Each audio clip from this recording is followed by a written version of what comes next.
안녕하세요. 비블리아의 이익상입니다. 이익상에게 성경 배우는 김영석입니다. 베타로 투입된 이지은입니다. 여기도 보시면은 나시린 교리가 나와 있어요. 이 여인이 신경 쓰지 마라. 이런 문서방을 다 볼 수 있는 그런 한조 같은 이런 자기 반성은 매우 훌륭한 거 아닙니까? 안녕하세요. 비블리아의 이익상입니다. 김영석입니다. 오랜만에 이지은입니다. 아, 반갑습니다. 드디어 완전체입니다. 완전체. 오랜만에. 그동안 계속 이렇게 서울에서 녹음하고 막 이리저리 떠돌면서 녹음하느라고 우리가 철원에서 모인지 못한지라 아, 진짜 얼마만이에요? 예, 몇 달 만에 온 것 그러니까 같아요. 내가 여기 철원 그렇게 오고 싶어 하는데 그걸 그렇게 못 오게 자꾸 서울로 오더라고. 저를 피해 다닌 것 같아요. 제가 봤을 때는. 근데 뭐 워낙에 또 오늘 빨리 와주셔서 내가 이거 시간 얘기해? 아니야. 그러지 마. 김영석 목사님의 정말 이 항상 수고를 정말 꼭 기억해 주세요, 여러분. 네. 수고라뇨. 이 금요일 날 이 아침 꼭두 새벽부터 일어나가지고 이렇게 달려오신 정말. 김영석 목사님을 너무 즐겁게 달려왔습니다. 축복합니다. 네. 네. 우리 민수기 시작하는데 먼저 댓글 소개부터 하도록 하겠습니다. 마하트마 우리님께서 댓글 달아주셨는데요. 교리도 성경에서 나오고, 이거 10화, 그러니까 창세기, 원죄에 관한 이야기, 그거를 들으시고 이제 쓰신 겁니다. 예. 교리도 성경에서 나오고, 이 팟빵을 들으면서 느끼는 것은 초점이 이 땅, 현실만인 듯 싶네요. 죽음이 죄의 결과가 아닌 하나님의 섭리라는 건 성경의 논리를 여러 면에서 깬다고 봅니다. 죽음은 인간이 가장 두려워하고 저항하는 부분이고 일례로 애굽의 10가지 재앙에서 심판의 형태로 장자가 죽었고 이스라엘은 그 심판을 벗어났습니다. 죽음이 결과에 따른 심판이 아닌 하나님의 섭리라면 위와 같은 사건은 이해할 수 없습니다. 선하신 하나님이 죽음을 섭리한다? 이상하지 않습니까? 오히려 죽음이 죄의 결과고 심판이라는 논리가 더 자연스럽습니다. 그런 면에서 어린 아이들의 죽음도 원죄의 결과에서 이해하는 게 더 자연스럽습니다. 아담의 대표성과 그리스도의 대표성도 더 자연스럽고요. 이 팟빵을 지인이 추천했는데 감리 계열인 건 확실하네요. 우리가 감리교인 게 티가 나나 봐. 아, 그래요? 예. 그걸 어떻게 구별해요? 전 감리교만 다녀봐가지고. 그러게요. 그러니까 감리교에서만 있었던 사람들은 다른 교단 분들이 어떻게 이해를 하는가에 대해서 잘 모를 수도 있을 것 같다라는 생각이 드네. 그러면은 다른 교단에서는 어떻게 이해하지? 그러니까요. 근데 저는 제가 감리교인이라고 뭐 이렇게 생각해 본 적은 없고. 저도 그런 생각은 한 번도 생각해 본 적이 없고 그냥 기독교인이다. 맞아요. 라고 생각을 했는데. 아니 제가 예. 한 20년 좀 더 전에 컨티넨탈 싱어즈 했거든요. 네. 그래가지고 컨티넨탈 싱어즈 그 옛날에 예. 그때 제일 그때 멋있을 한창 때. 멋있을 때였어요. 그때 완전 좋았죠. 그때 투어 해가지고 교단 상관없이 여러 교회를 다녀봤잖아요. 30년 전 아니에요? 아니에요. 그럼 제가 20년 전이에요. 아니요, 30년 전입니다. 30년 같은데. 아니, 나 대학생 때니까. 98년도 그러니까 30년이죠. 예, 하지 않았나? 아니, 30년 전인데 50이 넘었다는 건데. 25년. 정말 여러분. 정말 25년. 저 그런 거 예민합니다. 25년. 나이 굉장히 예민해요. 어쨌든 그쯤에 네. 이제 전국 투어를 했는데 그때 네. 그 글자로 된 건 모르겠고요. 교회 분위기는 확실히 다르더라고요. 그러니까 저는 이렇게 장로교, 뭐 감리교, 침례교, 그리고 구세군 이런 교회들도 이렇게 투어를 해봤는데 그때 저는 이제 잘 모르니까 근데 교회 장식이라고 해야 되나요? 그런 분위기가 장로교랑 감리교는 확실히 다르다 뭐 이런 느낌은 받았었어요. 맞아요. 그건 진짜 달라요. 그때 느낌에 그런 거 식으로 다른가요? 그게 이제 뭐 교리나 이런 게 그렇죠. 실제로 이제 장로교회에서는 십자가 같은 거 앞에 잘 안 씁니다. 그래요? 네. 안 세운다고? 네. 오. 그 십자가 자체가 보통 이제 성당에는 아예 그 예수님이 아예 십자가에 달리신 모습 자체를 거기다가 해놓기도 하고 또 감리교회 같은 경우에는 또 십자가 이렇게 정중앙에 놓고 이렇게 하는데 장로교회 같은 경우에는 그것마저도 조심스럽게 여기는 거예요. 요거 방송 장로교 들으시는 분들 계시는데 이게 책임질 수 있는 거지? 네, 실제로 장로교회들 그래? 새로 짓는 교회들 보시면 아예 강대상 위에 십자가 자체가 없고요. 화면만 있어요. 그런데 이게 감리교회나 다른 뭐 성결교단이라든지 이런 데서는 좀처럼 받아들이기 어렵습니다. 왜냐하면 항상 재단 위에 당연히 있어야 된다 생각하는데 맞아요. 나도 장로교회들 그래서 가시면요. 그래서 이상하다고 생각하는 맞아요. 거예요. 십자가가 없는 데도 많아요. 그럼 그분들에게 십자가는 무슨 의미야? 십자가가 아니, 굉장히 굉장히 의미가 있죠. 그런데 이제 어떤 형태든 그 만들지 말라고 그 했으니까 선상에 대한 훨씬 더 철저한 입장을 갖는 거죠. 그거를 실제로 그렇게 적용을 의식을 해서 하지 않는다는 맞습니다. 거죠. 그러니까. 네네네. 어떤 것도 형상화하지 않는 거예요.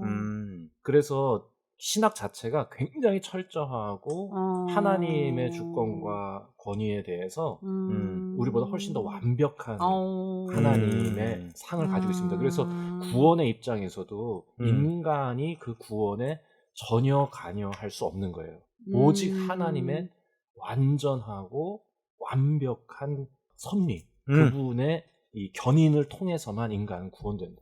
그러니까 인간의 선택이라든지 인간의 의지라든지 노력 이런 것들이 끼어들 여지가 없습니다. 그렇구나. 네. 그래서 완전한 하나님의 이 구원을 말하기 위해서 인간의 영역을 다소 과하게 축소시킨 느낌도 들어요. 이제 그렇게 제가 이제 이렇게 얘기하면 감리교인이구나 이제 이렇게 얘기할 겁니다. 근데 저희가 그렇다고 해서 인간이 뭐 구원을 만든다 이렇게 말씀드릴 수는 없지 않습니까? 그러니까 왜냐하면 우리가 그런 의지를 갖는 것도 그런 그렇지. 하나님 나라의 꿈을 꾸는 것도 실은 성령님께서 우리 안에 오셔서 우리 안에 주신 선물이기 때문에 하나님께 사시는 일이 맞습니다. 그렇지만 이제 우리는 그 표현을 조금 표현이 다를 뿐이지 하나님께서 우리의 구원에 이 주권자가 되신다고 하는 거는 전혀 다 변함이 없으니까 성경이 말씀하고 있는 거기 때문에. 근데 형상을 십자가까지 연결시킨 거는 저도 너무 당황스럽습니다. 그래서 장로교회 갔는데 십자가가 없는 거예요. 이게 되나? 이제 저도 다른 의미로 오히려 저는 십자가가 없으면 이단 아니야? 뭐 이렇게 생각했을 것 같은데. 네, 그래서 제가 그 교회 담임 목사님한테 여쭤봤죠. 그랬더니 그분이 그렇게 말씀해 주시더라고요. 오히려 유대교보다도 10계명의 2계명을 더 잘 지키시는 분들이지. 엄격하게. 그러니까 우리가 섣부르게 내가 가진 걸로 생각하면 안 되는 거야. 그러니까. 왜냐면 저같이 바보같이 이단 아니야? 이렇게 생각하면 진짜 큰일이잖아요. 뭐 전혀 다른 의미로 해석해서 맞습니다. 이렇게 십자가를 이렇게 안 하신 건데. 그렇죠. 저같이 이렇게 전혀 다른 의미로 이렇게 하면 진짜. 우리와 다를 바 없지만 더 중히 여기는 부분이 있다. 이 정도죠. 그러니까 저는 지금 이 마하트마 분도 뭐 그런 입장에서 말씀하시는 거라고 생각해요. 다를 바 없지만 표현이 좀 다르시군요. 라고 이제 우리에게 말씀하시는 게 아닌가. 네네. 제가 그래서 답글을 이렇게 달았습니다. 네, 죄의 결과로 죽음이 초래되기도 하죠. 뭐 성경에 나와 있으니까. 그러나 모든 죽음이 죄의 결과는 아니듯 집합명제지요. 죽음을 심판으로 연결하는 것은 매우 조심스럽습니다. 그리고 교리는 성경에 나오는 것이 아니라 성경을 바탕으로 하는 것입니다. 아마 어떤 교리를 말씀하시든 그 교리를 반대하는 성경 구절은 언제나 존재할 가능성이 높거든요. 이것은 감리교 계열의 신학이 아니라 교단을 넘어서 성경을 이해하는 보편적인 관점이라고 말씀드리고 싶어요. 어떤 부분이 마음에 걸리셨는지 모르겠지만 이 기회가 마하트마님의 신앙을 다시 한번 가다듬어 가시며 강화 또는 질문하시는 때가 되셨으면 하는 바람입니다. 그리고 저희 방송이 정답은 아니니 좋은 의견이 있으시면 반대되는 의견이라도 마음껏 나눠주세요. 저희도 함께 배워가는 방송이면 더욱 좋겠습니다. 다시 한번 감사드립니다. 라고 댓글 달았습니다. 뭐 명문장입니다. 왜 그래? 글로는 잘 써요. 훌륭해. 참 기가 막히다. 말을 못하는 거. 말을 잘 못해서 그렇지. 이게 핵심이야. 교리는 성경에서 나온 게 아니라 성경을 바탕으로 한 것이다. 그렇죠, 맞아. 그래서 진짜 교리를 얘기할 때 하나님의 전적 구원을 얘기할 때 충돌되는 그런 이 구절들이 종종 있는데요. 네. 이게 저는 이제 빌립보서 2장 13절이라고 생각하는데 두렵고 떨리는 마음으로 너희 자신의 구원을 이루라. 오, 이거 진짜 충격적이죠. 그렇지, 너희 구원을 이걸 이루라. 충격적으로 받을 수 있어요. 그렇지만 이제 그 뒤에 보면 너희 안에 그 뜻과 소망과 꿈을 이루시는 분은 하나님이시다. 네, 이제 그 표현이 네. 이제 뒤에 나옵니다. 그러니까 여기에서 볼 때 인간에게 요구하시고 인간이 감당해야 될 부분이 없는 것은 아니거든요. 지금 요것도 그렇고 또 마지막 날에 하나님이 우리를 구원하신다고 하는 표현들, 그런 그 구절들을 볼 때 하나님은 우리의 믿음을 보시는 게 아니라 우리 행위를 보시거든요. 네네네. 그게 저는 성경을 읽으면서 알게 된 거였었어요. 그렇죠. 왜냐면 설교하실 때 보통 믿음에 대한 부분을 강조하셔가지고. 맞습니다. 네, 그래서 행위를 보신다는 말을 이렇게 읽고 나서. 그 완전 충격이지. 저 이렇게 되게 심장이 되게 쪼그라들었었거든요. 이거 어떡하지? 이제 이런 느낌이 들잖아. 이신칭인데? 네네. 이거 어떡하지? 이제 이런 느낌이 드는 거예요. 그러니까 요런 본문들이 있기 때문에 충돌이 되는 겁니다. 이제 그 부분을 이제 우리 이 목사님이 말씀하신 것이죠. 네. 그러니까 이제 교리는 성경을 바탕으로, 로마서 3장을 바탕으로 표현하는 것이고, 이제 다른 성경 구절들, 반대 구절들도 다 찾을 수 있다고 이제 거기 이제 기록해 주셨는데, 이제 그런 예가 될 수 있겠다. 네. 이렇게 말씀드립니다. 아유, 너무 감사합니다. 네, 깔끔한 너무, 설명 너무 감사합니다. 네, 좋은 말씀이셨습니다. 이런 거는 이 김영성 목사님의 맞아. 이 정리를 따라갈 사람이 아니 없어. 근데 그게 너무 중요했던 게 믿음만 있으면 된다고 듣고 성경을 읽어보시지 않으면 행위에 대한 심판에 대한 말씀을 접하지 않으면 난 믿기만 하니까 난 믿었으니까 그 삶이나 행위로 연결되지 않는 신앙을 가지는 단계에 머무르는 경우가 되게 많잖아요. 그럼요. 그러니까 저도 그런 것에서 이렇게 자유할 수 없고 사실은. 근데 성경을 읽었을 때 너의 행위로 심판하시니라 이 말씀이 사실 제가 되게 심각하게 좀 이렇게 되게 고민됐던 게 저는 사실 저의 스스로에 대한 반성보다 다른 사람 그래 그러니까 저 사람은 정말 하나님이 심판하실 거야 막 이러면서 보게 됐었는데 그걸 알아야지 삶이 변하고 내 자신을 돌아보는 것까지 가게 되는 것 같아요. 그러니까 그렇지 않으면 그냥 구원받고 내가 천국 가고 그러는 수준에서 머무르게 되니까. 그렇죠. 난 예수를 믿습니다라고 말을 하면 천국 가고 구원 받는다고 생각하는 건 그거는 일종의 정신적 유희죠. 아무것도 그래. 달라지지 않았는데 네. 그러면 뭐가 달라졌다는 거냐?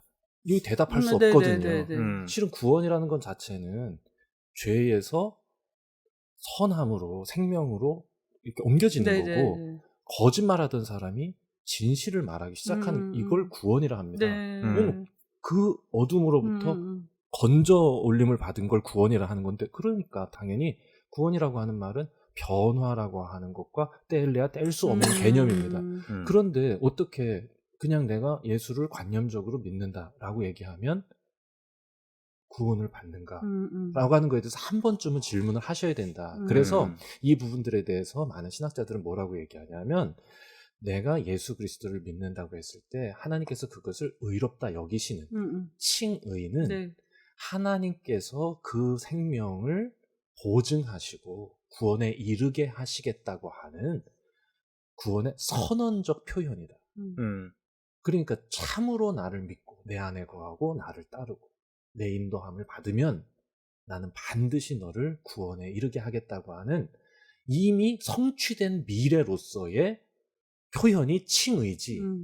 그걸 받아들일 수 있어야 돼. 내가 그래서 하나님 안에 있을 때 정말 하나님은 내 삶을 온전히 변화시키셔서 나를 죄로부터 구원하신다고 하는 그 믿음을 얘기하는 겁니다. 그냥 나는 예수 그리스도께서 나를 위하여 죽으신 것을 믿는다 라고 하는 그 명제 하나를 내가 받아들인다고 해서 구원, 이건 너무 단순화시킨 거고요. 네.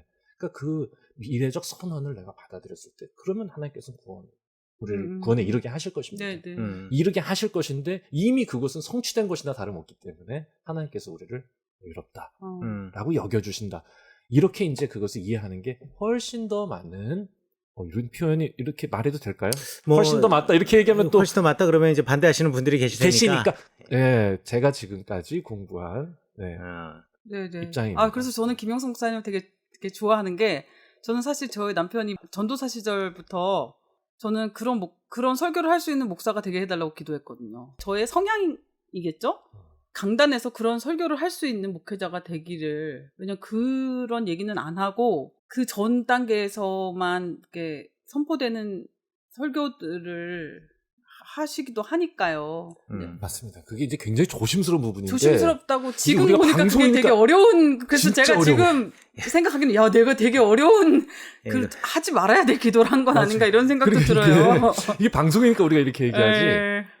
맞아요. 쉽진 네 않습니다. 맞아요. 아, 왜냐하면 맞아요. 그거는 뭐 진리를 얘기하지 않는다는 입장이 아니라 진리도 그거를 받아들이는 회중의 맞아요. 입장을 네. 배려해야 되는 겁니다. 맞아요.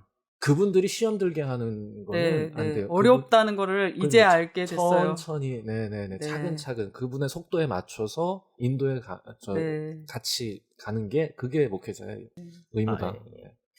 뭐 너무 복잡합니다. 그래서 저이 방송 쉽지 그래서 어려워요. 좋아요. 어렵고 그렇지만 어려워요. 이렇게 쉽지 김홍 않아요. 목사님 같이 이런 말씀을 이렇게 해주실 수 있는 분이 계시다는 게 저는 되게 감사하다고 생각해요. 네. 예전에 저도 이 얘기를 했던 것 같은데, 아까 여기 우리 마하트마님께서도 말씀해 주신 것처럼 초점이 이 땅의 현실인 듯만 한 것 같다, 방송이라고 이야기를 우리 하는데, 방송이? 네. 그렇게 보셨으면 제대로 보신 거예요. 할렐루야. 네, 정말 제대로. 왜냐하면 성경은 오늘을 위한 책이거든요. 아멘입니다. 오늘을 이걸 굉장히 받아들이기 어려워하십니다. 계속 말씀해 그렇죠. 주세요. 네, 네. 오늘을 어떻게 하나님의 사람으로 살아갈까, 네. 이거를 알려주시기 위해서 과거를 이야기하고 미래를 보여주시는 건데, 아멘입니다.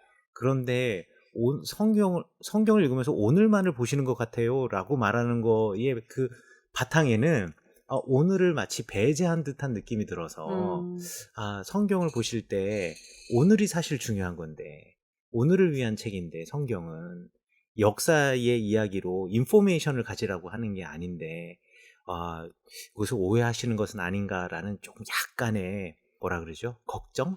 내지는 약간의 이제 이 새로운 시각을 좀 한 번쯤 열어보셨을 하겠는데라는 그런 아쉬움이 이 표현에 조금 있었어요. 근데 그 믿음이라는 것도 그렇고 구원이라는 것도 그래요. 구원이라는 것과 믿음이라고 하는 이런 교리적인 것들이나 이런 것들, 저는 사실 제가 신약 어려워한다 그랬잖아요. 신약 저는 되게 어려워하고 구약이 너무 쉬워요. 왜냐하면 신약은 너무 철학적이야. 일단 헬레니즘적인 것은 저 별로 안 좋아해요. 헬레니즘적인 사고와 이제 히브리적 사유와 헬레니즘적인 사유를 이야기하잖아요. 지난번에도 제가 과거에 얘기했던, 한 두세 번 얘기했던 것 같은데, 헬레니즘적 사고는 일단 무언가가 있으면 정의를 먼저 내려야 돼. 그리고 정의를 내리고 나면 모든 걸 그 정의에 껴 맞추려고 해요. 이게 헬레니즘적인 사고야. 그러나 히브리적인 사고는 정의를 내리지 않아. 살면서 그냥 적용할 뿐이지. 그리고 그 안에서 명답을 찾아가는 거지. 정답을 내려놓고 이게 정답이니까 외워, 그리고 이 정답에 다 맞춰가 아니라 삶에서 수많은 여러 갈래길이 있는데 그 중에서 하나님의 말씀에 비추어서 가장 바른 길, 옳은 길을 선택하려는 노력, 사실 그거를 구약 성경은 보거든요. 그런데 우리가 이제 교리에 얽매이게 되면 이걸 정답으로 먼저 꽂아놓고 정답으로 유형화시켜 놓은 다음에 모든 걸 여기다 이제 맞추려고 하면, 그러면 설명할 수 없고 해설할 수 없는 인생의 어려운 부분이 너무 많아요. 여기서 말씀하신 것처럼 오히려 죽음이 죄의 결과하고 심판이라는 논리가 훨씬 더 자연스럽다라고 하는데, 사실 저는 전혀 그렇게 생각하지 않거든요. 그럴 수도 있지만 저는 그 말에 대해서 전혀 동의를 하지 않거든요. 어린아이들의 죽음도 원죄의 결과에서 이해하는 게 옳다? 그거는 정답을 갖고 있는 사람의 생각이지, 내 아이가 태어나자마자 지금 2살도 안 돼서 죽었는데, 예를 들면 병이 들어 죽었거나 사고가 나서 죽었거나 내지는 태어날 때부터 나약하게 태어나서 죽었거나 했는데, 지금 죽은 내 아이의 죽음을 앞에 놓고 넌 네 원죄 때문에 죽은 거야 라고 말할 수 있는 부모가 어디 있냐고요. 그럼 과연 그 하나님의 뜻이 그러면 거기서 어떻게 우리가 찾겠냐라는 거죠. 근데 교리를 중심으로 자꾸 이해하려고 그러면 이게 폭력적이 되는 거예요. 이게 폭력이 되면 안 돼요. 교리는 단지 내가 하나님을 이해하는데 도와주는 다리일 뿐이고, 제가 늘 이야기하는 안경일 뿐이에요. 본인에게 이런 교리가 참 의미가 있었다 그러면 그건 본인에게 중요한 거고, 그거를 다른 사람에게 강요하거나 그거 아니다라고 판단하시면 위험하다. 저는 오히려 그렇게 생각을 합니다. 아멘. 맞아요. 우리 방송의 방향이나 입장이 이제 이런 입장이고 그리고 이게 우리의 신앙을 훨씬 더 건강하고 풍성하게 만든다는 네. 네, 생각에 계속 이 방송을 즐겁게 하고 있는 거거든요. 네네. 네, 그러니까 굉장히 개인화되고 그러니까 내세화, 피안화돼 있는 신앙을 좀 구체화하고 오늘로 다 가져오고 현실적으로 이렇게 우리가 좀 맞부딪히는 신앙으로 우리가 다시 생각해야 되는 시점이 왔다라는 생각이 드는 거죠. 네, 네. 다름을 인정하세요. 그리고 가장 중요한 것은 사랑 안에서 다름을 인정해야 합니다. 가장 간단하게 부부 사이에서도 다름을 많이 인정해야 다르죠. 알았습니다. 네, 많이 알았습니다. 다르죠. 알았습니다. 신앙도 똑같습니다. 알았습니다. 알았습니다. 네. 뭐 이렇게 아주 뭐 신학이라 그래서 뭐 다르다고 저는 생각하지 않고요. 네. 부부 사이 생각하시면 뭐 이렇게 달라도 같이 살 수 있고 아, 그럼요. 다름을 인정 못하면 갈라서는 것 아니겠습니까? 네네. 그러나 하나님께서는 사랑하라고 하셨으니까 네. 아니 마하트마님도 그 입장이신 거예요. 네. 네. 네. 아, 감리교에서는 이제 이렇게 표현하시는군요, 네. 라고 이제 말씀하신 거라고. 네, 사랑합시다. 네. 그리고 여기 아주 중요한 표현이 나와서 요거는 여러분들이 나중에도 한번 생각해 보면 되게 좋겠다라고 생각하는 마하트마님이 아주 좋은 말씀 하나 해주신 게 있는데 이게 뭐냐면 선하신 하나님이 죽음을 섭리한다 이상하지 않습니까? 이상하나요? 아니요. 네, 이상하지 않죠. 네, 이상하지 않아요. 근데 이상하다고 생각하시는 것 같아요. 하나님께서 정하신 세상이 운행되는 방식이죠. 네. 근데 이거를 인정하지 못했던 사람들이 과거에 있었어요. 영지주의자들. 아, 그렇죠. 하나님은 100% 선하신데 어떻게 하나님이 죽음을 초래할 수 있는 분이냐. 그래서 그 죽음을 초래할 수 있는 존재를 만들자. 그게 사탄이에요. 그렇죠. 네. 그래가지고 사탄을 만들면서 이제 그 문제가 다 해결된 것 같잖아요. 근데 또 다른 문제가 생겼어. 왜? 이 땅의 영적인 존재, 오로지 신은 한 분 하나님이신데 거기에 사탄이 있을 수가 있어? 또 다른 영적인 존재가? 이거는 유일신 사상을 벗어나 버리는 거야. 진짜. 예, 우리는 악의 신이 생겨버렸네? 그렇죠. 하나님은 선의 신이신데? 그렇죠. 어허. 사람이 문제야, 사람이. 그러니까 이런 게 교리나 이런 게 이제 성경을 이제 바탕으로 해서 이끌어낸 사람들의 철학적 사유의 한계라는 거예요. 그래서 그 딜레마를 풀기 위해서 또 다른 말을 만들고 그렇죠. 또 그걸 풀기 위해서 또 만들고 이게 또 메비우스의 띠 본인들은 같은 거야. 얼마나 똑똑하다고 생각했겠어, 스스로가. 그거를 또 설명하고 그러니까, 설명하려고 설명해낸다는 하니까. 것에 자신들은 네. 얼마나 또 이렇게 막 만족하면서 맞아요. 또. 그래서 저도 이제 그 이신칭이라고 하는 교리, 칭의의 교리를 만들어내면서 생기는 많은 그 문제들을 해결하기 위해서 또 무슨 말을 하면서 성경적 근거를 제시하지 못하는 교리들도 존재한다고 하는 걸 이제는 우리가 인정해야 하는 순간이 왔다라고 생각하는 겁니다. 네. 진짜 성경을 통해서 하나님이 우리에게 말씀하시고자 하는 바가 무엇인지 우리가 생각하고 또 우리가 말하고 우리가 따를 수 있는 유일한 근거는 하나님이 우리에게 주신 완전한 말씀으로서의 계시 이 성경이거든요. 그러니까 이걸 넘어서지 않고 그 안에서 뜻을 찾으려고 하는 게 진짜 겸손한 모습이 아닐까. 이제는 한번 생각해 봅니다. 네. 네. 자, 댓글 소개가 너무 길어졌는데 여기까지.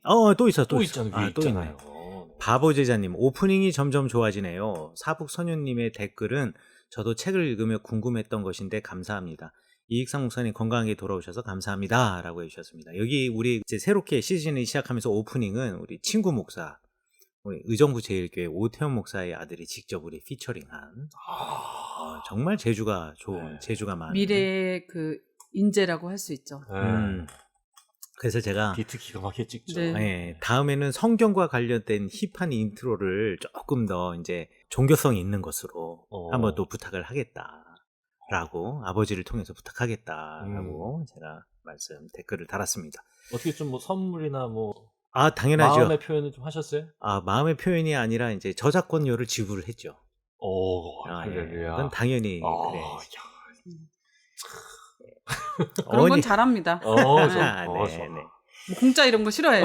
네. 아니 공짜로 만들어준 우리 김주평 목사님은 어떻게? 그분은 자발적으로 그 본인이 그 뭐라 그럴까 우리 하신 거고 목사님은 부탁을 한 요청하신 거니까, 그렇지. 거잖아요. 부탁을 한 거와 자발적인 건 차이가 있지. 그렇게 자발적으로 하셔가지고 저 결혼하셨잖아요. 아, 좋은 그렇네. 일이 또 생기시고. 네. 그리고 우리 또 유튜브 인트로도 또 네. 미국에서 만들어 주셔가지고 얼마나 감사한지 몰라요. 김치명 목사님이 미국 가셨어요? 아니요. 김재훈 목사님. 저 근데 한 말씀 드리고 싶은데 저희 형님께서 그 인트로 영상을 보시면서 저의 그 가장 못생긴 사진이 올라왔다고 그러시면서 동서 좀 예쁜 사진도 많은데 왜 그 사진을 했어 이렇게 좀 아쉬워하시더라고요. 여러분, 그러니까 내가 사진 고르지 않았어. 아니 그러니까요. 내가 사진 고르지 여러분 않았어. 그거 저를 진짜. 모르시는 분들 혹시 제가 좀 더 낫다는 거 물론 만들어주신 분 너무 감사하지만 실물은 그거보다 조금 낫다는 거 제가 이 자리를 빌어서 그냥 좀 이렇게 좀 말씀드리고 싶다. 꼭 편집하지 말고 내보내주세요. 네. 알겠습니다. 긴장하셔야겠습니다. 네. 좋습니다. 그 다음에 어니어니맘님. 이익상 목사님 건강하게 돌아오셔서 민수기 방송 시작하니 너무 좋고 감사하네요. 재미있게 정주행한 퐁당 사건 20일 비하인드 스토리도 들어서 좋아요. 김영성 목사님께서 얼굴 크기가 전문가라고 친구 전문가여야 한다고. 저 정도 예. 크기라면 전문가여야 된다. 현실 웃음 터졌어요. 네. 저는 생각보다 작게 나왔다고 생각했는데.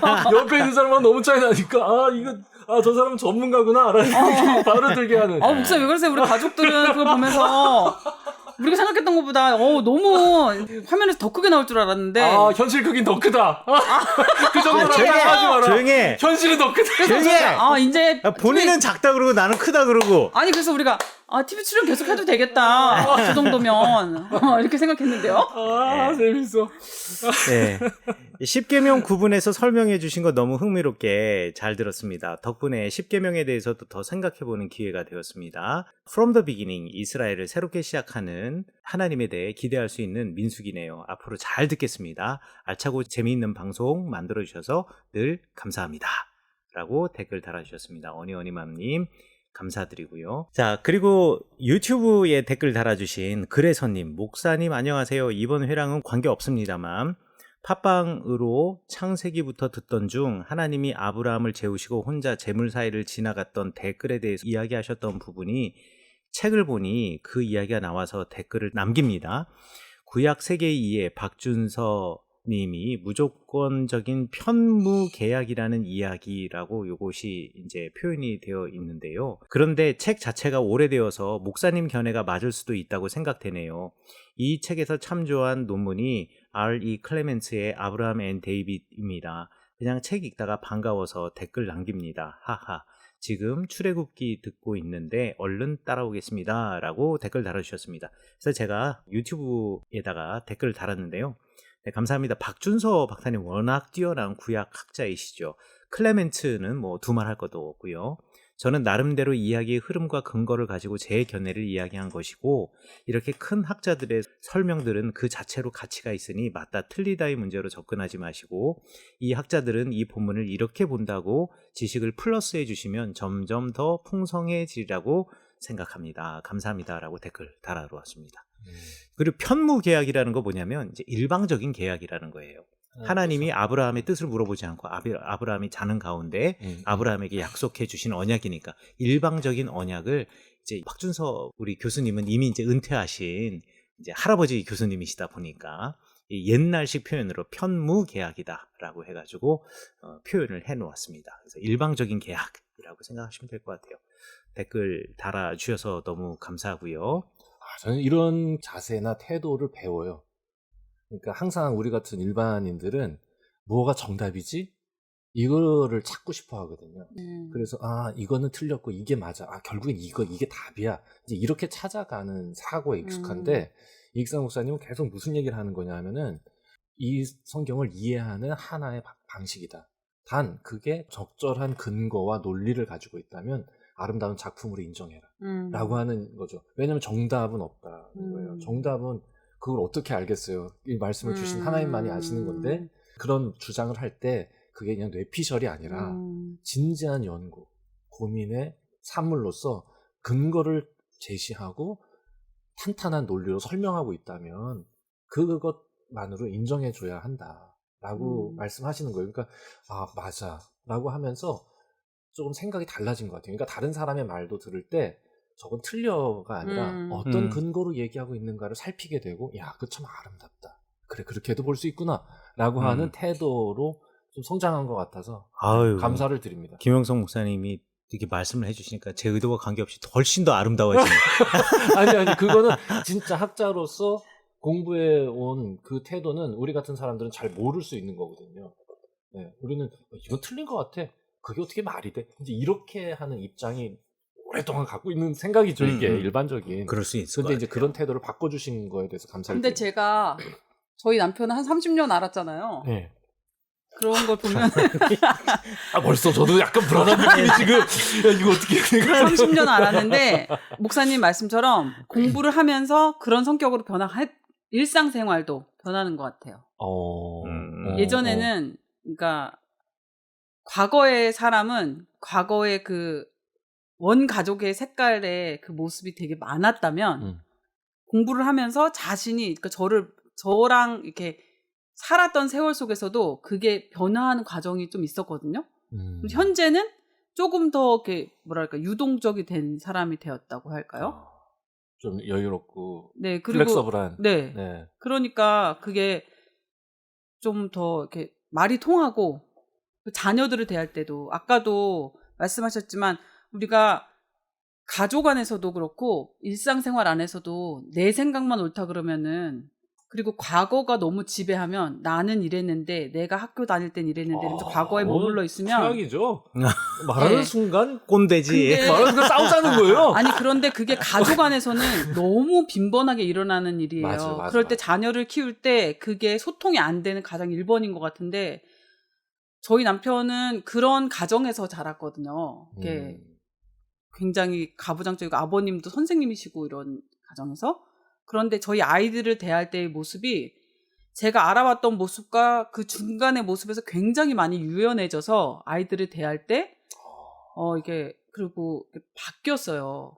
저희 가정 내에서도 저를 대할 때도 많이 바뀌고 그런 걸 보면 공부를 하면서 그 한쪽에서 계속 그런 영향을 받다 보니까 다른 쪽에서도 좀 영향을 이렇게 받게 된 거 아닌가. 저는 목사님 말씀 들으면서 원래부터 그런 사람은 아니었다는 거. 원래부터 강력한 그런 공격이 사람이 나올 줄 와가지고. 알았는데 감사합니다. 또 이런 또 네. 예? 너무 감사합니다. 그러니까 앞으로도 30년 살아본 결과로 이렇게 예. 말씀하신다면은 이익상 목사님 아주 성공적인 인생을 사셨다. 그렇지만 그렇기 때문에 제가 그 블랙홀 같은 다른 것들을 이해할 수 있다. 그 유동적인 것들이 조금 영향을 주기 때문에 언뜻 빛나는 순간이 있기 때문에 그럼요. 네. 그 블랙홀 블랙홀을 이해할 수 있다. 네. 그러니까 대단한 게 아닌 것 같아요. 그러니까 조금의 숨구멍만 있어도 사람이 살 수 있구나. 살 수 있듯이. 알겠습니다. 네. 너무 그렇게 크게 받아들이지 마세요. 네. 숨구멍 하나 뚫어드려요. 네. 예, 마지막으로 우리 금상첨화 2님께서 우리 성경 흥미롭게 설명해 주셔서 이해가 쉽게 됩니다라고 해서 팟캐스트 우리 유튜브 들으시면서 댓글 남아주셨고 또 다른 부분 강의 계획은 없으신지 물어보셨는데 우리 계속해서 모든 성경 지금 강의할 계획이니까 끝까지 관심 가져주시기를 부탁드리겠습니다. 댓글 소개는 여기까지 하도록 하겠습니다. 긴 댓글 소개 여기까지 하겠습니다. 댓글 소개 재밌어요. 내가 이런 얘기 해줘야지 즐겁게 듣지. 안 그러면 들리는 말씀 울리는 마음 Welcome to the 비블리아 열리는 성서 알리는 방송 Radio 비블리아 Radio 비블리아 자, 그러면 이제 민수기 저희 들어가도록 하겠습니다. 우리 3장 우리 시작하는데요. 아론의 아들들에 관한 이야기로 시작이 됩니다. 여호와 하나님께서 이제 아론의 아들들에 관한 이야기를 하면서 시내산에서 말씀하실 때 아론과 모세가 낳은 자는 이러하니라 라고 이야기하면서 아론의 아들들의 이름은 이러하니 우리가 알고 있는 것처럼 장자는 나답이고 그 다음은 아비후고 그 다음에 엘르아살과 이다말이 있었다라고 이야기합니다. 그리고 아론의 아들들의 이름을 이야기하고 난 다음 4절에 보면 이 사람들이 이제 제사장의 직분, 거룩한 제사장의 직분을 위임받은 사람들이라 말하면서 우리 레위기에 나와 있는 나답과 아비후가 신의 광야에서 여호와 앞에서 다른 불을 들이다가 여호와 앞에서 죽어서 자식이 없었으며 그래서 엘르아살과 이다말이 그의 아버지 아론 앞에서 제사장의 직분을 행하게 되었다라고 지금 설명 앞에 있는 이미 레위기에 있는 사건을 다시 한번 설명을 하고 이 레위기 17장이었던가요? 레위기 8장, 9장, 10장. 8장부터 10장에서 죽었습니다. 아, 10장. 그래서 8장, 9장, 10장이 이제 대제사장의 취임식 이야기인데 그 취임식 하면서 이렇게 하고 뭐 제사 드리고 축제하고 뭐 이러다가 이제 10장에서 벌 받아 죽죠. 그러네. 10장에 죽었네. 네, 10장에서 죽은 이야기를 레위기 사건을 우리가 알고 이야기를 하고 있어요. 그래서 이제 민수기 3장 이제 계속 이어지는 우리 피소스 제사장 문서라는 걸 알 수가 있죠. 이게 지금 그 2장 끝에 이제 레위는 계수하지 않았다. 이제 이렇게 하는 걸로 마무리가 됐었는데, 그 계수하지 않은 레위인에 대한 설명이 3장에 가득하네요. 그렇죠. 3, 4장, 오이구, 어머나, 계속 나가네. 그렇죠. 3장 나오고 3장, 4장. 4장까지 가고. 아니, 계수 뭐 그냥 레위인과 연관된 뭐 이런 거 아닙니까? 이거 다? 그렇죠. 예, 그래서 레위 사람들에 대해서 더 자세하게 이야기를 한다는 것 자체가 제사장의 문제의 특징이고 자기 공동체 안의 관심사이니까. 그러니까 다른 데는 그냥 숫자 센 걸로 우리 몇 명이야라고 얘기한 걸로 끝이었는데 레위인에 대해서는 아주 매우 자세해. 게다가 숫자를 2번 세요. 왜요? 레위인에 관해서는. 그래? 왜요? 이제 나올 얘기인데 한 달 지난 사람들의 레위인 수를 다 세고 그 다음에 또 한 번은 30세부터 50세 사이에서 성막에서 일할 수 있는 사람의 수를 또 세요. 그래서 2개의 수를 세는 이야기가 또 이 안에 나와요. 그러니까 이것도 재미있습니다. 한번 보도록 할게요. 자, 그런데 여기서 하나 재밌는 거 있어요. 3장 1절에 보면 여호와께서 시내산에서 모세와 말씀하실 때 아론과 모세가 낳은 자는 이러하니라라고 하고서는 모세가 낳은 자 이야기는 안 하고 있어. 네. 아하. 왜? 아론이 관심이 있으니까. 제사장 문서니까. 아론에게 무게를 실어주기 위해서 모세라는 이름을 이제 넣어준 것이. 권위를 가지고 넣어준 그냥 한번 거들었어, 이름으로. 그렇지. 그리고는 이제 됐어. 역할 다 했으니까. 그 다음에 아론의 자녀들만. 레위에 관심이 있으니까. 맞아. 네. 그래서 이 라피들은 이 성경 구절 3장 1절 보고 모세는 어디 갔어? 왜 모세 얘기 안 해? 라는 질문을 분명히 누군가 했을 거 아니에요.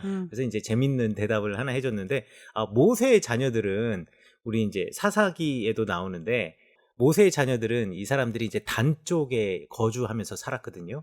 그러면서 그곳에서 무상 숭배하는데 앞장섰기 때문에 그래서 이름 빼버렸다. 이렇게 제명 호적에서 팠다.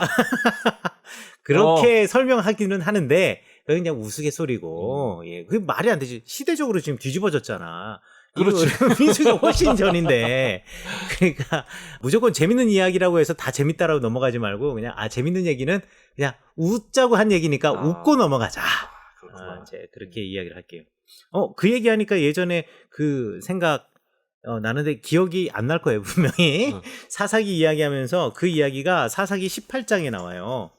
사사기 18장에 나오는데 제가 한번 읽어드릴게요. 여러분들도 그 사사기 18장 한 부분 한번 읽어보시면은 18장이라면 그 미가의 제사장 얘기 아닙니까? 예. 이야.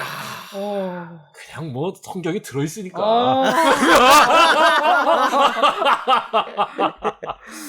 거기 그 미가의 그 집에서 단지파 사람들이 이동을 하면서 미가의 집을 들리잖아요. 그렇죠. 미가의 집을 들려가지고 미가 집에서 제사장 하고 있는 레위인 청년의 목소리를 알아듣고. 그렇지. 그리고 그 청년에게 너 한 집안의 제사장 할래? 아니면 우리 지파의 제사장 할래? 라고 물어보니 이 청년이 당연히 지파죠.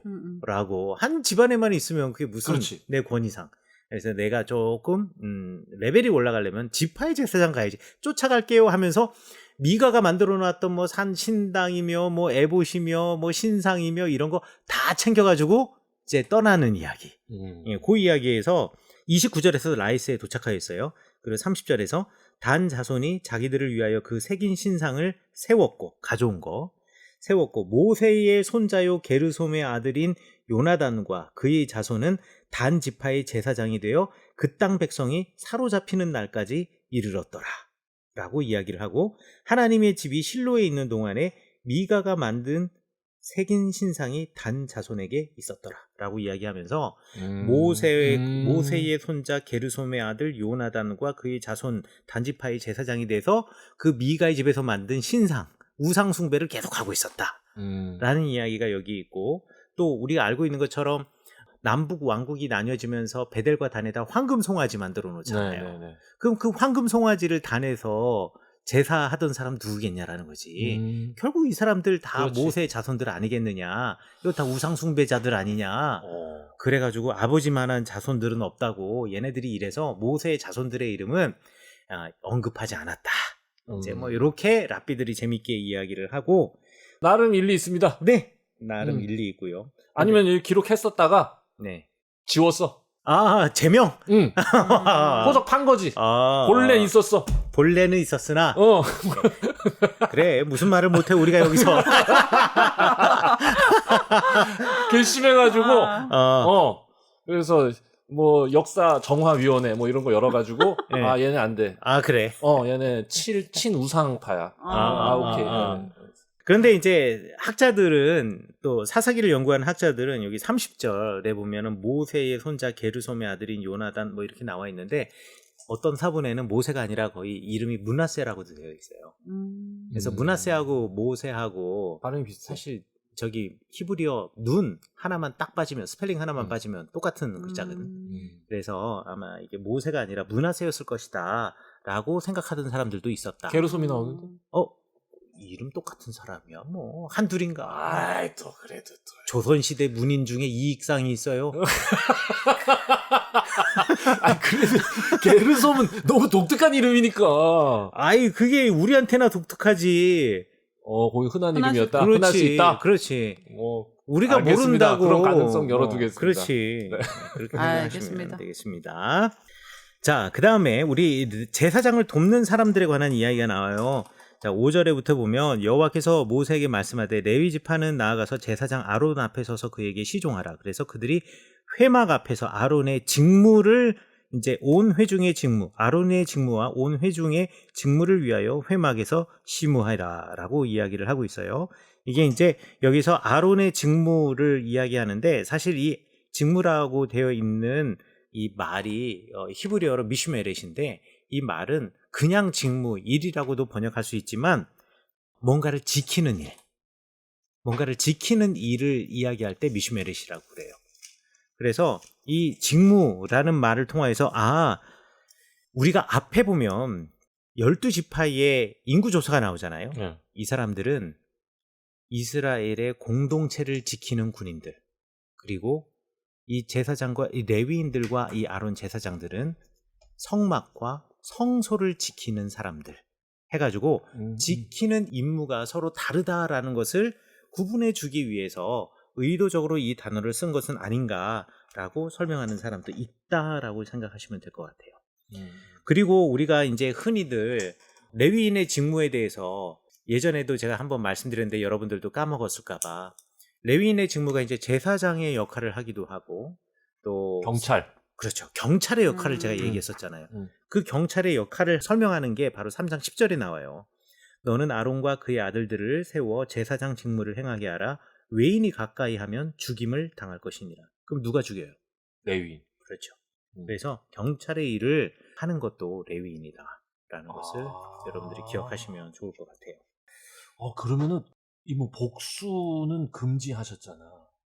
복수. 네. 그렇지만 악에 대한 처벌은 강하게 말씀하시잖아요. 그렇죠. 네. 그래서 그 처벌은 사법기관에서 하는 건데 그 레위구만. 그렇지. 사법기관이 레위인들이랑, 이 사람들이 율법을 아는 사람이니까. 그렇지. 그러니까 사법기관이라고 하면은 그것을 집행할 수 있는 근거가 되는 법전, 율법을 가지고 있어야 되잖아. 그럼 그 율법을 누가 알아? 레위가 알지. 레위인들이 알지. 그러니까 당연히 그럴 수밖에 없는 거죠. 예. 그러니까 이스라엘 일반인들에게는 손에 피를 묻힐 권한이 없어. 없죠. 아무리 억울하고 그렇죠. 답답해도. 그렇죠. 복수는 하나님께만 허락된 것이고, 그렇죠. 하나님은 그것의 대리자로서 그 권한을 위임한 게 레위다. 그렇죠. 깔끔하네. 이게 이제 이게 굉장히 중요한 교리라고 아니 왜냐면 이게 교회 안에서도 이런 고민들이 많잖아요. 그쵸, 이제 그쵸. 복수에 대한 맞아요. 거, 이런 거 이렇게 할 때 과연 우리는 어떻게 해야 되는가? 정의의 구현을 위해서 악한 놈들 패주는 거 막 실제로 그 패는 마동석 보고 그러면 시원하지. 시원하지. 그거를 또 저 더글로리 보면서 송혜교 엄청 시원하지. 제발 저 복수가 성공해야 된다. 그렇지. 어떻게든 응원하게 성공해. 되잖아. 그렇지. 이제 그럴 때 솔직히 이제 이게 우리에게 복수가 허락되었는가는 또 다른 관점이잖아요. 그런데 그 모든 전제에는 공정한 재판이 전제되어 있는 거예요. 그런데 공정한 재판. 아니 공정한 재판 나 궁금한 거는 교회에서는 공정한 재판조차도 하지 않고 무조건 용서해라 이러잖아요. 그렇지. 그게 문제인 거야. 무슨 이게 아주 재판을 할 만한 게 딜레마야. 뭐가 있어? 그쵸 목사님? 공정한 판단을 잘 내려주지 않는 거지. 누구도 판단을 하지 않잖아요. 피하는 경향성이 있지. 그렇죠. 그러니까 교회에서 저는 사목 이전에 그것이 항상 이렇게 말은 오고 가지만 물론 목회자시니까 설교 강단에서나 말씀은 선포되고 그렇지만 교회에서 일단 문제가 일어났어요. 그런데 가장 중요한 문제, 자잘한 문제들은 당연히 사랑이 전제가 되고 덮어줄 수 있고 그게 그런 원리로 작동이 돼요. 그리고 성숙한 분들이 있기 때문에 그것을 덮다기보다는 누군가 하나가 포용하고 그것을 이해하고 용납하는 것들이 작용이 되면 잘 흘러가거든요. 그런데 그럴 수 없는 문제들이 교회 안에서도 일어난단 말이에요. 그런 일에 대해서는 주로 침묵. 그러니까 이게 과거에는 목회자에게 치리 권한이 어느 정도 부여가 돼 있었던 것 같아. 요즘에는 이게 아예 없는 것 같아요. 목회자뿐만 아니라 교회 내에 그런 권한이 없고 맞아요. 결국 결론은 우리가 생각하는 가장 안 좋은 쪽으로 나더라고요. 무조건 덮는 거지. 네. 덮는 거는 안 좋은 쪽으로 저는 생각하지 않았는데요. 교회가 갈라지거나 나가거나 사람들이 흩어지거나 뭐 이런 쪽으로 이렇게 그렇습니다. 그리고 힘센 사람이 이기거나 가진 자가 이기거나 이런 식의 어떤 결론들이 나는 것을 지켜보게 돼요. 그게 덮는 것은 너무 아름다운 거예요. 덮는 것은 누군가가 안고 간다는 의미에 물론 나쁜 경우에 덮는 것도 있겠지만 그렇지. 그런 걸 어떻게 해야 되냐. 그러니까 올바른 판단이라든지 그 어떤 것이 작용되는가에 대한 질문이 그러니까 이게 저는 현실적 교회의 시스템적 문제야. 이 레위가 없는 거가 문제입니다. 저는 생각이 달라요. 레위가 없어서 문제가 아니라 레위인이라고 분류되어질 수 있는 사람이 미가의 집에 고용된 레위인처럼 살아가기 때문에 문제인 거예요. 없는 이만 못한 레위지.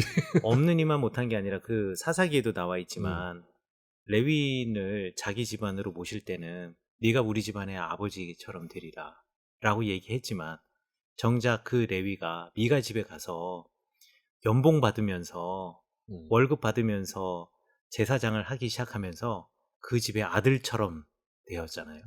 그렇지. 그러니까 레위가 레위로서의 역할을 못하고 그냥 종교 기능장. 그렇지. 기능인이 되는 거죠. 종교 기능인이 되는 거고 예. 실제로 지금 여기에서 얘기하는 두 번째 아주 중요한 직책인 율법의 해석자고 뭐 하여간 판단해주는 그 역할이 싹 없어지는 거네. 저는 그거는 목회자들의 책임들도 있고 또 그런 것을 권위를 부여해주지 않는 성도들의 책임도 있다. 그러나 성경에서는 적어도 이 광야에서는 레위인들에게 그러한 권위가 주어지는 것이 너무나 지극히 정당하고 당연하고 그리고 이 모든 것의 바탕에는 공정한 재판이 있다라는 기본적인 바탕 아래에서 이러한 제도들이 만들어졌다라고 생각하시면 될 것 같아요. 제 생각은 그래요. 오늘날 교회를 이야기하면 너무 좀 씁쓸하고 아주 복잡해. 복잡해. 얘기할 것도 없어. 빨리 넘어갑시다. 그래, 빨리 얘기해. 지금 이준 사모님이 뭐 막 말씀하시려고 그러니까 빨리 넘어가. 그래요. 12절. 보라, 내가 이스라엘 중에 레위인을 택하여 이스라엘 자손 중에 태를 열어 태어난 모든 자를 대신하게 하였은즉 레위인은 내 것이라. 제가 이 성경책 읽으면서 이거 성경에 문제가 있네. 왜 문제가 있냐면 12절에 보라, 내가 이스라엘 자손 중에서 레위인을 택하여 이스라엘 자손 중에 태를 열어 태어난 모든 자를 대신하였은즉 레위인은 내 것이다. 이건 말이 안 되지. 왜? 맏아들을 대신해서 레위인이 드려진 거잖아요. 근데 모든 자라고 돼 있는 거예요. 그래서 이상하다라고 했는데 우리 전도사님 목사님들이랑 함께 아침에 성경을 읽는데 내 거 2004년도 판에는 모든 자라고 돼 있고 적어도 2013년 판부터는 모든 맏아들이라고 돼 있어요. 모든 맞이를 모든 맞이를 대신하게 그렇지. 하였습니다. 성경을 번역을 하고 그러니까 번역을 하고 잘못 번역한 거를 개정판으로 계속 바꾸고 가고 있는 거예요. 흔적이에요. 히브리어 성경에도 맏아들로 돼 있어요. 제가 이 성경책을 읽고 이거 이상한데 하고서는 제가 히브리어 성경책을 읽었는데 거기 맏아들 베코르라고 써 있는 거예요. 왜 베코르라고 써 있는데 왜 이거 여기를 그냥 모든 자라고 써 있지? 그러면 말이 안 되는데라고 생각을 해가지고 전사님들 저 목사님들 성경책은 뭐라고 돼 있어요? 했더니 거기 다 맞이라고 돼 있다라는 거죠. 그래서 대한성소공회도 계속 바꿔가고 있구나. 번역을 잘못된 것을 그래서 확인을. 혹시 여러분 성경책 중에 옛날 거 가지고 계신 분들은 여기 모든 자라고 돼 있는 분들 계실 겁니다. 그거는 번역이 잘못된 거다. 맏아들을 대신해서 했다라고 생각하시면 될 것 같아요. 근데 왜 맏아들을 대신해서? 그래, 나도 지금 계속 왜? 그 왜요? 그런 질문이 당연히 나올 수밖에 없죠. 이거는 뭐 설명은 정답이라는 것은 없으니까. 하지만 설명하는 학자들 가운데 이게 바로 고대 서아시아의 종교와 이스라엘의 종교의 차이다 라고 이것을 말하는 사람이 있어요. 왜냐하면 고대 서아시아의 종교에서 특별히 이제 누지나 니프루에서 이제 발견된 토판들이나 또 아카드어로 기록된 그 토판들 발견된 거 보면 장남이 하는 일이 뭐냐면은요, 패밀리가 그 가족 신을 섬기는 것을 장남이 해요. 그리고 그 패밀리 갓을 그 가족 신을 섬기는 것을 장남이 하다 보니 장례를 집전하는 것도 장남의 몫이에요. 우리식으로 따지면 종손이 신주 가지고 있고 그 다음에 또 위패 다 모시고 있잖아요. 그 위패가 곧 조상 신이잖아요. 뭐 글자 써 있을지라도. 그러니까 맞이의 책임은 내가 조상신을 섬기는 제사장의 역할을 했던 것이 고대 서아시아의 전통이고 문화였다라는 거예요. 자, 그런데 이스라엘은 맞이들이 가족신을 섬기는 사람들이 아니잖아. 맞이는 그런 거 하라고 하는 사람이 아니야. 맞이라고 해서 뭐 제사장이 되는 거 아니야. 제사장은 누구냐면 우리 지금 말한 것처럼 아론의 아들들 중에서 나답과 아비후는 죽어버렸고 엘르아살과 이다말이 제사장이고 너희들이 할 일은 그냥 이 땅에서 하나님의 말씀 지키며 살아가는 거야 라고 말하면서 대신에 너희들 맏아들을 대신해서 우리 레위인들이 그 역할, 조상신이 아니라 여호와 하나님을 섬기는 역할을 하는 거야 라는 것을 알려주는 본문이 이 본문이다 라고 깔끔합니다. 질문. 저 진짜 깔끔해. 궁금한 거 하나 기가 있어요. 막히다 이거. 네, 외국에도 추도 예배가 있나요? 있죠. 매년 1년마다 한 번씩? 그거는 모르겠네. 모르겠네요. 얼마 전에 네. 저희 가족의 추도 예배가 있었어요. 그러면서 그냥 그때 한번 생각했던 거예요. 그러니까 우리나라가 기독교가 들어오면서 제사를 못 지내게 했잖아요. 네. 그런데 이제 저희는 추도 예배를 드리잖아요. 1년에 한 번씩. 네. 근데 이게 종교가 저희 나라에 들어오면서 우리나라에만 있는 독특한 것인지 아니면 원래 추도 예배라는 게 다른 나라에도 있는지 그게 궁금하더라고요. 요거는 우리가 대답 못하고 이 방송을 듣는 분들 맞습니다. 가운데 분명히 외국에 살고 계신 분도 계실 거야. 그분들이 좀 댓글로 좀 댓글로 알려주세요. 좀 알려주세요. 맞아, 이거는 맞아. 우리는 어떻게 대답할 수가 없네. 네, 그래서 그냥 그게 궁금했고요. 맞아. 우리는 제사 문화가 있어가지고 매년 정해진 날에 제사를 드렸으니 그거를 우리 이제 더 이상 제사를 안 드리지만 정해진 돌아가신 날에 계속 매년 추도 예배를 드리는 걸로 우리는 대체됐다고 생각할 수 있는데 그러니까 네. 그건 우리 왜냐면 문화이고 저도 어렸으니까 전혀 그런 거에 없다가 이제 저도 나이가 되다 보니까 저희 친정 가족 중에는 이제 그런 분이 없다가 이제 저희 할머니도 연세가 이제 거의 100세가 되시고 이제 돌아가실 것 같고 막 이런 상황이 지금 여러 가지 그런 나이가 돼버렸잖아요. 갑자기 그런 생각이 들더라고요. 추도 예배를 매년 드리나? 이게 제사가 변형된 건가? 이런 생각이 들면서 외국도 그런가? 이런 그냥 문득 질문이 떠오르더라고요. 그래서 궁금했어요. 요거 댓글로 꼭 한번 남겨주십시오. 예. 궁금합니다. 진짜 알고 싶어요. 예, 보편적인 건 없으니까 저는 어느 나라에 삽니다. 우리나라에는 있습니다. 예, 우리나라에는 없습니다. 이런 거 있잖아요. 좋다. 아유, 부탁드리겠습니다. 자, 그 다음에 아니 왜냐면요 이건 사족인데 저희 아는 분들 중에 교회 안 다니는 분들 있잖아요. 교회 안 다니는 분들이 하시는 말씀 중에 그거였거든요. 교회 왜 옛날에 여자들이 교회를 많이 갔는 줄 아냐 그러면서 제사 지내기 싫어서 교회를 많이 간 거다 여자들이. 왜냐면 그러면은 제사 안 지내도 되니까 그러면서 그런 얘기를 몇 번 들었어요. 그것도 저희 친정 식구들 중에 이제 저희 친정 식구들 중에 교회 안 가는 분들이 되게 많으니까 그러면서 이제 그래서 교회를 그 제사 안 지내려고 여자들 전도가 많이 됐다 그랬는데 현재는 교회 다니시는 분들이 되게 많아졌거든요. 그래서 이제 조금 있다가 이제 할머니 돌아가시면 그 문제에 대해서 얘기를 나누게 될 것 같은데 할머니 돌아가시면 전부 다 교회 가시는 거 아니야? 그래서 근데 이제 그러면서 그냥 문득 생각이 들더라고요. 제사 문제 뭐 이런 얘기했던 게 생각나면서 그래도 매년 제사는 안 드리지만 추도 예배는 드리게 될 텐데 뭐 그러면서 든 질문 궁금증이었는데 이것도 한번 그냥 생각난 김에 누군가는 이런 것에 대해서 좀 질문에 궁금증을 해결해 주실 분이 계시면 참 좋겠다 싶어서요. 네, 부탁드리겠습니다.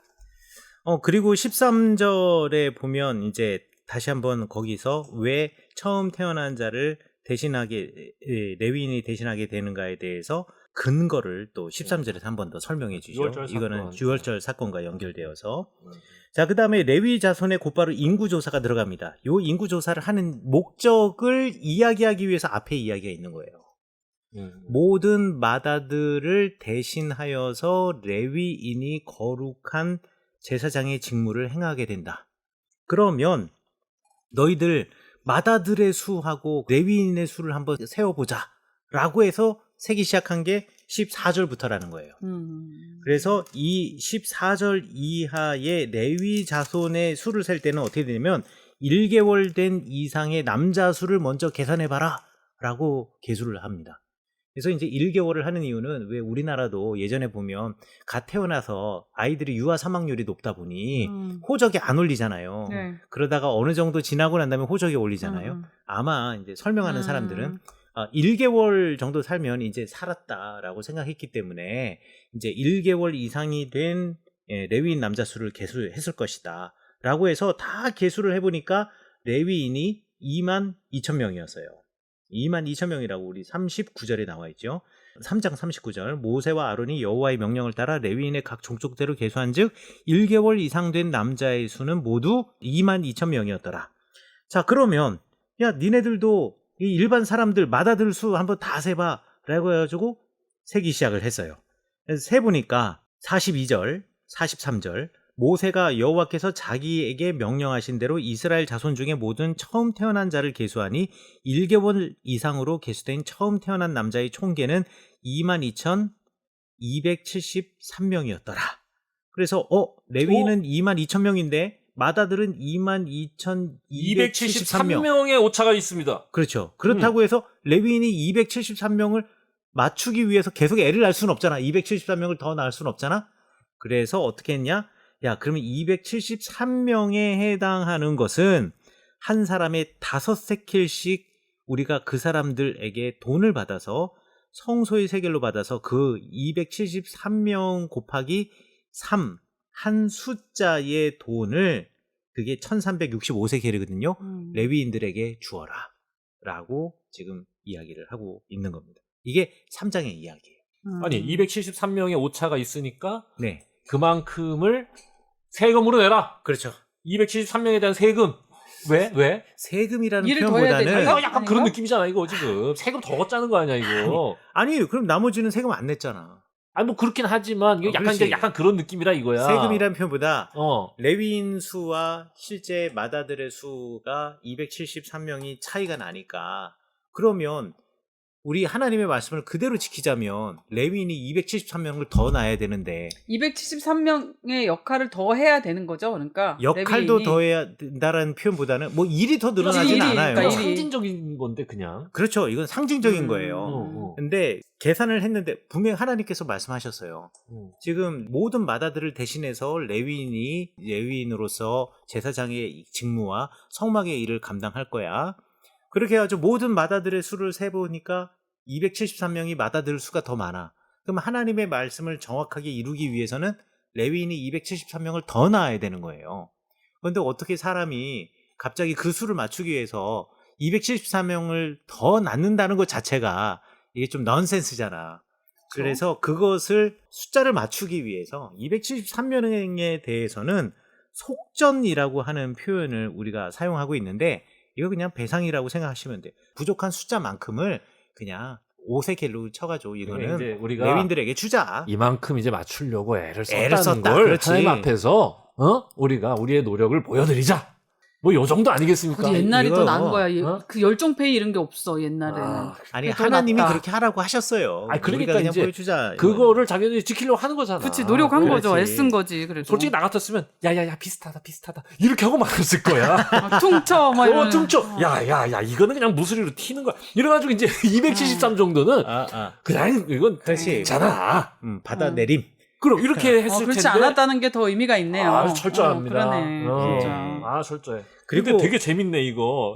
그런데 그거 하나를 얘기하기 위해서 3장을 할애한 거야. 그렇지. 273명의 오차를 얘기하려고. 아유, 근데- 꼭 그것만이라고는 말할 수는 없지만 이제 요 원리를 설명하기 위해. 아니 근데 이렇게 그거 하나를 얘기해서 이 한 장을 썼다는 것 자체가 그만큼 그거를 그만큼 중요시했다. 정성이 있다. 정성을 들였다 뭐 이런 거 아닐까요? 그렇지. 또 이 3장에서 주는 메시지라고 해야 되나? 메시지라고 말할 수 있을 것 같은데요. 이거는 뭐 주석책에 나와 있는 것은 아니니까 제가 이 3장을 읽으면서 생각한 것은 야, 레위인들이 단지 이거 자부심의 문제가 아니라 그리고 내가 하나님에게 속한 사람이다라는 문제가 아니라 내가 사는 것이 내가 사는 것이 아니다라는 레위인들에게 일종의 그 의무감을 주는 이야기가 아닌가라는 생각이 들어요. 그렇지. 나는 12명의 몫을 하는 거야. 내가 모든 이스라엘 지파의 마다들을 대신해서 내가 일을 하는 그렇지. 거잖아요. 그렇지. 그러니까 내가 12명의 대표도 아니죠. 왜냐하면 마다들은 그 그렇지. 가정의 대표이기 때문에 그렇죠. 12가정의 무게로 살아가라. 그렇죠. 그러니까 엄청난 그 내가 사는 게 내가 사는 게 아니다. 네가 지금 너의 그 삶의 무게가 대단히 무겁다라는 거를 갖다가 지금 알려주기 위해서 이 3장의 이야기를 하지 않았을까? 또는 이 3장을 읽는 레위인들은 그런 마음을 가져야 하는 것은 아닌가? 되게 생각이 들어요. 해석이 너무 멋지다. 이거 목사님 뭐 두 분의 여기에서 해석이 지금 참 목사님들 읽을 때 좀 뭉클하실 것 같은데요. 읽으면 해야 된다는 거죠. 역시 목사님은 그렇게 받으시는데 저희 남편은 이렇게 하면요 나한테 왜 그래 이런다니까요. 어시 나한테 왜 그래? 나한테 왜 그래 이래요. 네, 그렇습니다. 그렇구만. 오늘 댓글 시간도 길고 해가지고 오늘은 여기까지 해야 되지 않을까 싶은데. 충분합니다. 예. 오늘은 민수기 3장까지 말씀을 드리고 너희는 왕 같은 제사장이다. 모든 성도들은 다 레위의 무게감을 갖고 살아라. 예. 이렇게 정리되겠습니다. 네, 멋있습니다 정말. 그냥 오늘날 목회자들은 그렇게 살아야 된다. 이렇게 가면 레위인이 너무 이게 지금 부담 축소돼, 없나요? 위축돼. 그렇죠. 오늘날은 성도. 그럼요. 모든 자들이 제사장이니까. 하나님 앞에서 왕 같은 네네. 제사장으로 부르심을 받은 존재라고 하는 새로운 우리의 정체성이 확립된 시대이기 때문에 네. 모두가 다 이 무게감을 갖고 살아가는 거. 네. 네. 예. 오늘 또 말씀을 이렇게 잘 정리해 주셔서 너무 감사합니다. 역시 멋집니다. 오늘은 여기까지 하고 다음 시간에 뵙도록 하겠습니다. 다음 주에 뵙겠습니다. 감사합니다. 감사합니다.